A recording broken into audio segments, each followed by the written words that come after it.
ಪಂಚಗೌರಿ ವ್ರತದಲ್ಲಿ ಅವಳು ಯಾವ ಕಾಲಕ್ಕೂ ಇವತ್ತವರೆಗೂ ನೀವು ನೋಡ್ಬೋದು ತಿರುವಣ್ಣಾಮಲೈ ವಿಶೇಷವಾಗಿ ಅಗ್ನಿಲಿಂಗಾಯ ನಮಃ ಸ್ವತಃ ಅಗ್ನಿ ಪೌರ್ಣಮಿ ದಿವಸ ಒಳಗಡೆ ಯಾಕೆ ಹೋಗಲ್ಲ ಅಂದರೆ ಇದುವರ ತನಕ ಅಗ್ನಿಲಿಂಗನಾಗಿರ್ತಕ್ಕಂಥ ಪರಮೇಶ್ವರನ ಒಳಭಾಗದಲ್ಲಿ ಪೌರ್ಣಮಿ ದಿವಸ ಯಾರು ಲಿಂಗದೊಳಗೆ ಕೈ ಹಿಡಿತಾರೋ ಹೊರಗಡೆ ಕೈ ತೆಗೆದ್ರೆ ಬರೀ ಮೂಳೆಗಳು ಮಾಂಸ ಖಂಡಗಳೆಲ್ಲ ಸುಟ್ಟೋಗತ್ವೆ ಅವತ್ತು ಅಗ್ನಿ ಜ್ವಾಲಾಗಿರುತ್ತೆ. ಅದಕ್ಕೆ ಒಳಗಡೆ ಹಬೆ ಆ ಬಿಸಿ ಆ ಶಾಖ ಇರುತ್ತಂತೆ. ಆ ಅರ್ಚಕರು ಯಾರೋ ಗರ್ಭಗುಡಿಗೆ ಹೋಗಲ್ಲ. ಅದಕ್ಕೇನು ಮಾಡ್ಬಿಟ್ರು, ಹೇಗಪ್ಪ ಜನಗಳನ್ನ ಕಂಟ್ರೋಲ್ ಮಾಡೋದು, ಸರಿ ಗಿರಿವಲಂಗನಂ ಪಣ್ಣಂಗೋ ಅಂತಾರೆ. ಅಂದರೆ ಎಲ್ಲರೂ ಗಿರಿವಲಂಗನ ಅಂದರೆ ಬೆಟ್ಟವನ್ನ ಪ್ರದಕ್ಷಿಣೆ ಮಾಡಿ ಮೇಲ್ಗಡೆ ಆ ಆನಂದ ಜ್ಯೋತಿ ಕಾಣುತ್ತೆ, ನೀವು ಅದನ್ನು ಪ್ರದಕ್ಷಿಣೆ ಮಾಡಿ ಎಂದರು. ಅವತ್ತಿನಿಂದ ಇವತ್ತಿನವರೆಗೂ ತಿರುವಣ್ಣಾಮಲೈ ಪೌರ್ಣಮಿ ದಿವಸ ಎಲ್ಲರೂ ಹೊರ ಪ್ರದಕ್ಷಿಣೆಯನ್ನು ಮಾಡ್ತಾರೆ. ತದನಂತರ ಆ ಪಾರ್ವತಿ ಪರಮೇಶ್ವರರು ಅರುಣಾಚಲೇಶ್ವರಾಯ ನಮಃ ಅರುಣಾಚಲೇಶ್ವರ ಅಂತ ಅವನ ನಾಮಕರಣವನ್ನು ಮಾಡಿದ್ರು. ಬಹಳ ಸಂತೋಷ. ಅದಕ್ಕೆ ಪೌರ್ಣಮಿ ದಿವಸ ನೋಡ್ಬೋದು ಹೂಗಳು ಹಾಕಲ್ಲ, ಹೂ ಹಾಕಿದ್ರೆ ಸಕ್ಕಂತ ಸುಟ್ಟೋಗುತ್ತೆ. ಅಕಸ್ಮಾತ್ ಮಾಣಿಕ್ಯ ಹಾಕಿದ್ರೆ ಸುಟ್ಟೋಗುತ್ತೆ, ಅಥವಾ ರಜತ ಕಮಲವನ್ನು ಹಾಕಿದ್ರೆ ಸುಟ್ಟೋಗುತ್ತೆ. ರುದ್ರಾಕ್ಷಿ ಹಾಕಿದಾಗ ಮಾತ್ರ ನೋಡ್ಬೇಕು ನೀವು, ರುದ್ರಾಕ್ಷಿ ಇವತ್ತವರೆಗೂ ಸುಡಲ್ಲ. ಆ ಕಾಯಿಗಳಾದ್ರೂ ಸುಡಲ್ವೇ, ಇವತ್ತವರೆಗೂ ಅಲಂಕಾರವಾಗಿ ನೋಡ್ಬೋದು.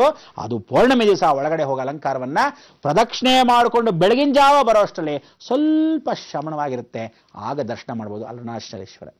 ಅದಾದ್ಮೇಲೆ ವಾಯುಲಿಂಗ. ವಾಯುಲಿಂಗ ಎಲ್ಲಿದೆ ಅಂದರೆ ಗಾಳಿ, ಅಗ್ನಿ ವಾಯು. ಆ ಅಗ್ನಿ ವಾಯು ಅಂದರೆ ವಾಯುರ್ ಅನಿಲಂ ಅಮೃತಂ ಅಭೇದಂ ಭಸ್ಮಾಂತಕಂ ಇದಂ ಶರೀರಂ. ದೇಹವನ್ನ ಬೂದ್ ಕುಂಬಳಕಾಯಿ ಆಶ್ ಗಾರ್ಡ್ ಅಂತ ಹೆಂಗೆ ಕರಿತೀವಿ, ಹಾಗೆ ಬೂದ್ ಕುಂಬಳಕಾಯಿ ಥರ ಎರಡು ಜ್ವಾಲೆಗಳು ಇವತ್ತಿಗೂ ಬತ್ತಿ ಮಾತ್ರ ಇದೆ ಹೊರತು ಎಣ್ಣೆ ಎಲ್ಲ, ದೀಪ ಇವತ್ತು ಬೆಳಗ್ತಾ ಇದೆ. ಅಂದಿನ ಕಾಲದಿಂದ ಉಸಿರೇಗಾಡ್ತಾ ಇದೆ. ಆವತ್ತಿನ ದಿವಸ ನೋಡ್ಬೋದು ಅಮಾವಾಸ್ಯೆ ಶ್ರೇಷ್ಠ, ಸಾಕ್ಷಾತ್ ವಾಯುಲಿಂಗ ಕಾಳಸ್ಥೇಶ್ವರ. ಅದಕ್ಕೆ ಇವತ್ತು ಒಳಗಡೆ ಆಸಿಡಿಕ್ ಗ್ಯಾಸಸ್ ಒಳಗಡೆ ತಲೆ ಹಾಕಿ ಉಸಿರಾಗ್ತಾ ಇಲ್ಲ ಅಂದ್ಬಿಡ್ತಾನೆ ಅರ್ಚಕ. ಅದಕ್ಕೆ ಇವತ್ತು ಆ ಕಂಬಿ ದೊಡ್ಡ ತಗೊಂತಾರೆ, ದೊಡ್ಡ ಕಂಬಿ ಒಳಗಡೆ ಆ ಅಲಂಕಾರ ಮೂರ್ತಿಗೆ ಆ ರತ್ನ ಕವಚವಾಗಿರ್ತಕ್ಕಂಥ ನವಗ್ರಹ ಕವಚವನ್ನ ಅಲ್ಲಿ ಹಾಕ್ತಾರೆ. ಬೃಹದಾಕಾರದಲ್ಲಿ ಇರತಕ್ಕಂಥ ಲಿಂಗವನ್ನ ದರ್ಶನ ಮಾಡೋ ದಿವಸನೇ ನೀವೆಲ್ಲ ಕಾಳಸರ್ಪ ದೋಷಗಳನ್ನ ಹೋಗ್ಲಾಡಿಸೋದೆ ಕಾಳಸ್ಥೇಶ್ವರ. ಎಷ್ಟು ಚೆನ್ನಾಗಿರ್ತಾನೆ. ಅದಕ್ಕೆ ಆ ಕಾಳಸ್ಥೇಶ್ವರನ ನೋಡಿದ ಮೇಲೆ ನೀವು ಹೊರಗಡೆ ಬರಬೇಕಾದ್ರೆ ಉಸಿರಿಗೆ ಮತ್ತೆ ಒಂದು ಧ್ಯಾನವನ್ನ, ಉಸಿರಿಗೆ ಮತ್ತೆ ಒಂದು ಪ್ರಾಣವನ್ನ, ಪ್ರಾಣ ಅಪಾನ ಸ್ವಾನ ಧ್ಯಾನಂ ಅಂತೀವಿ. ಆಗ ಬ್ರಹ್ಮಲಿಂಗ ದರ್ಶನ ಮಾಡಬೇಕು. ಅಲ್ಲಿಂದ ಸ್ವರ್ಣಮುಖಿ ಅಂತ ನದಿ, ಆ ಸ್ವರ್ಣಮುಖಿ ಹತ್ರ ಹೋಗಿ ಪ್ರಾರ್ಥನೆ ಮಾಡಿಕೊಂಡು ಬ್ರಹ್ಮಲಿಂಗ ದರ್ಶನವನ್ನು ಮಾಡಿ ಕೊಳದಲ್ಲಿ ಸ್ನಾನ ಮಾಡಿ ನಮ್ಮ ಪಾಪಕರ್ಮಗಳು ತೊಳೆಯಪ್ಪ.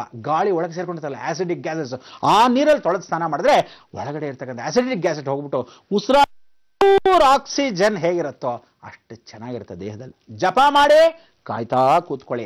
ಆ ಕಡೆ ಈ ಕಡೆ ಕಪಿಚೇಷ್ಟೆ ಮಾಡಿಕೊಂಡು ಬೇರೆ ಮಾಧ್ಯಮಕ್ಕೆ ಹೋಗ್ಬೇಡಿ. ಕೂತಿರಿ ಬಂದೆ. ಗುರುಜಿ, ನೀವು ಹೇಳಿದಂತೆ ಸಕಲ ಜೀವರಾಶಿಗಳಲ್ಲೂ ಅಡಗಿಹನಲ್ಲ. ಒಮ್ಮೆ ಬೇಡಿ ನೋಡಿ ಭಕ್ತಿಯಿಂದ ಇಲ್ಲ ಎನ್ನುವುದಿಲ್ಲ. ಅವನ ಮಹಿಮೆ ಅಪಾರ ಅಂತ ಹೇಳ್ತಿದ್ರಿ.